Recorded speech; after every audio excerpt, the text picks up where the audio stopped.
Hello and hello. I am Megs and I'm sitting outside recording this podcast. So I'm sorry if there's like rustles and things like that from the wind, but I wanted to record outside today.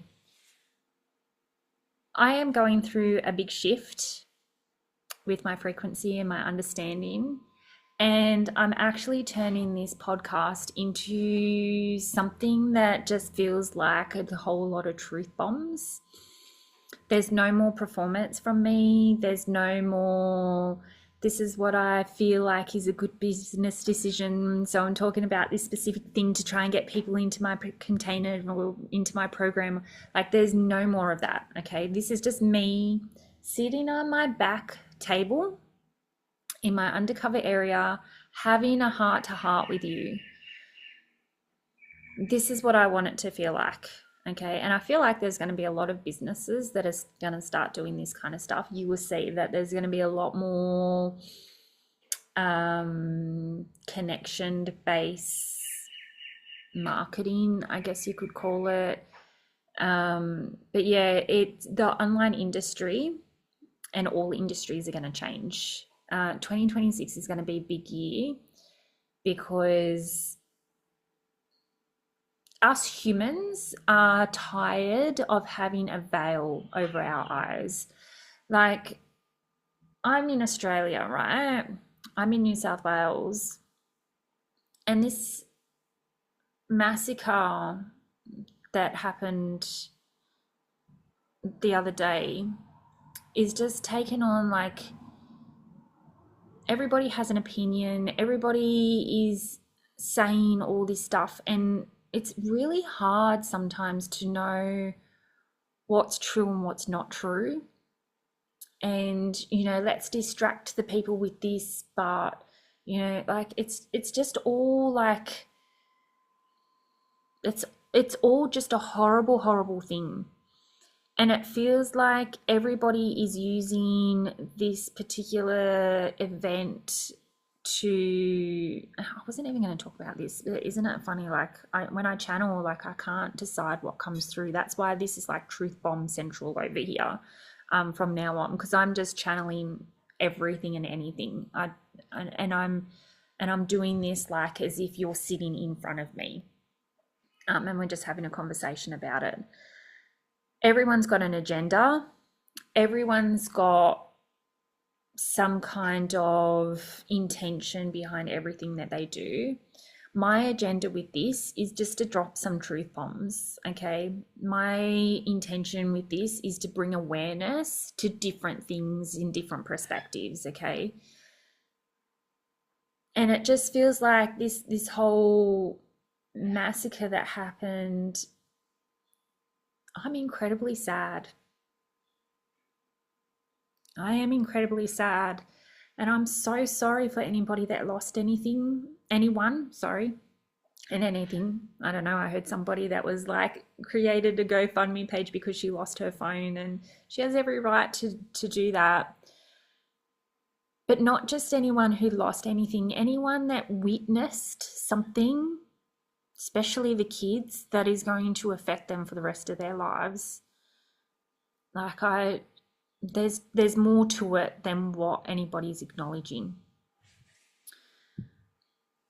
But this is what this podcast is about from now on. It's about the truth in my perception. It's about the truth in which I'm channeling from divine intelligence, God, if you will. I believe that God and Jesus are the beginning and the end of everything. And we're just along for the ride, really.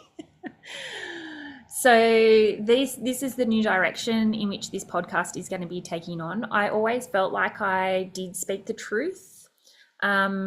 Sacred wealth doesn't really feel like me anymore. And I pivot. I am a pivoter. And if I feel like something's not working anymore, or if I feel like something can be enhanced in some way, I'm going to do it. Okay. I'm no longer going to be going. The internet just fully cut out when I said that. And I take those kind of things as a sign, you know. It's like, yeah, I take that kind of stuff as a sign. That was a sign for me to shut up. That was a sign for me to be like, what on earth are you talking about? Um, so the thing behind Sacred Wealth was I felt like I had to create a movement. I felt like I had to create a brand, not me be the brand, but create a brand. I felt like I had to do all this specific stuff, or otherwise I was not going to be successful. And the coach that I had or have now, she never made me feel like that to the degree in which I took it on. But I did it anyway, right? I was like, everyone's creating these brands and I'm going to do a brand. And it was all forced. It didn't necessarily come from my heart and from my soul. It came from what I felt like I had to do in order to be successful, which is very ego driven, obviously. So this is where I'm at. This is what I'm doing. Like, I'm sitting here, for those of you who are listening on Spotify or Apple Podcasts, I'm sitting here in my undercover area. I have a messy bun. I have no makeup on. I'm just wearing an ordinary shirt. The outdoor area is messy because I don't feel like I have to have a perfect life in order to be successful anymore. I feel like that's old programming and old paradigming, and it's just not going to be the case moving forward. You're going to see more air quote successful people showing up, no makeup, hoodies, drinking a cup of coffee, you know, the whole perfect persona is going to start dwindling off and start being released, and a humbled, we're all in this together, let's, like, I want to take you with me kind of mentality is going to prevail. And so this whole aesthetically pleasing thing is going to be going out. There is still going to be a lot of it in there. Don't worry so much about that. But it's more like, you know, instead of having the phone perfectly symmetrical to the laptop and making sure that every single thing is, it's going to be more a messy, pleasing aesthetic. It's going to be more of a, oh my God, you have a coffee cup that's been sitting out on your bench for 3 days. Maybe not 3 days, maybe a few hours. So do I. Oh my goodness. Like, your kids interrupt your podcast sometimes. Oh my God, me too. You know, like, you've got to navigate housework and business. Oh my God, me too. It's that kind of aesthetic that's going to start to really come forward. And so leaning into that is going to be your biggest thing. I feel like the perfect persona era is leaving us, thank God. And it's going to be more about, how do you relate? How do you connect? How do you feel when you see a certain thing? Not, oh my God, is that the standard now? Fuck, I have to have that same standard too. It's not going to be about that anymore. It's going to be you doing you and inviting people along for the ride, which I'm excited for. So expect some truth bombs here. Expect some new insight, and expect to feel different and give yourself permission to be different, but not in a I've got to stand out, look at me kind of way, but more in a, this is who I am, like it or love it or hate it kind of way. Doesn't matter. The other thing that I wanted to talk to you about before I go is something that held me back for a long time, was this whole God doesn't like psychics thing, right? So quite a while ago, I was, deep into the whole, clock app, and I was watching some videos and I was doing readings and I was getting quite wealthy doing readings.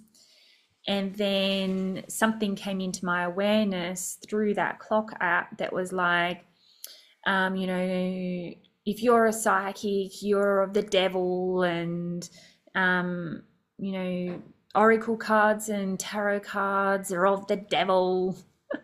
I sound like the mum from Waterboy. It's of the devil. She's of the devil. And that all that kind of stuff. And I actually let that rule my life for a few years now. And so I wasn't doing the things that I wanted to do because I was worried that people were going to go, "You're of the devil."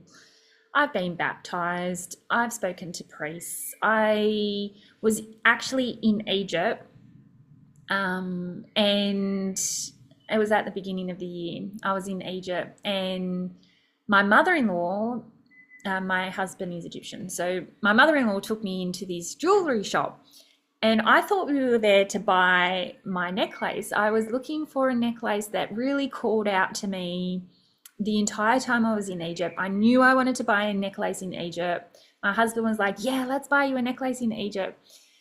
I thought it would be rosary beads, but it's not. It's a cross.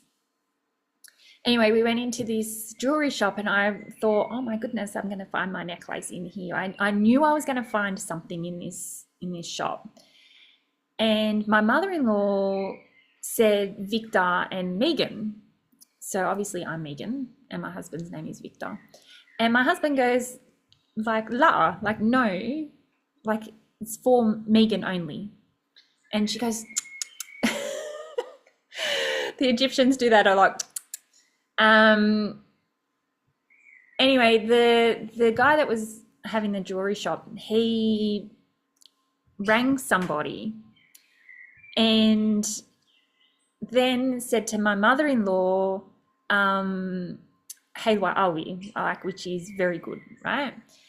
And I was like, "What on earth?" And then he walked outside with my mother-in-law and came back into the shop with this little jar of oil.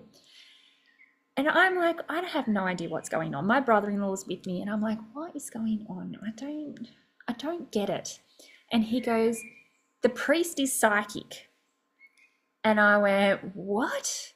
And he goes, "The priest, this guy is heavily involved in the church, and he rang the priest, and the priest can tell whether you have demons attached to you or not, whether you have ill energy in you or not." And so when they said Helwa Awi, which is, well, it's good, very.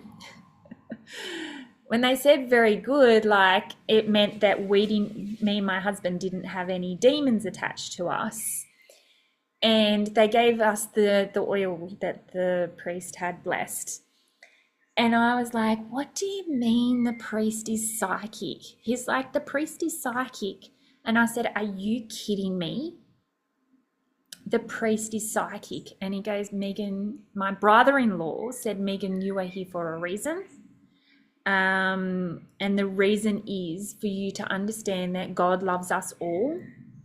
And God gave special people an intensive intuitive gift, an intensive psychic gift. We are all intuitive, but he enhanced some that God knew would bring truth.